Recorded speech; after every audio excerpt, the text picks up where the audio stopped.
পাচ্ছেন এবং ভিডিওটি যে যেখান থেকে দেখছেন সেখান থেকে শেয়ার করে সবাইকে দেখার সুযোগ করে দিন এবং নিজের জীবন ধন্য করুন। দেখুন হাজার হাজার কৃষ্ণ ভক্তবৃন্দরা কিন্তু আজকে মায়াপুরের অন্তিম দিন, অষ্টম দিন। তো আপনারা যে যেখান থেকে দেখছেন এবং ভিডিওটি শেয়ার করে দিন।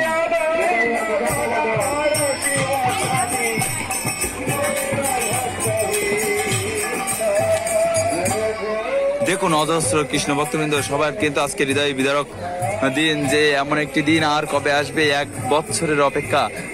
তো আপনারা যে যেখান থেকে দেখুন আপনাদের আত্মীয় স্বজনরা আছে কিনা এই ভিডিওর ভিতরে। আজকে ছিল প্রভুপাদ গ্রুপ বি, এখান থেকে আমরা রওনা দিচ্ছি। তো এখান থেকে রওনা দিয়ে যাচ্ছি আমরা মায়াপুরের পথে। হরে কৃষ্ণ।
जय श्री कृष्ण चैतन्य।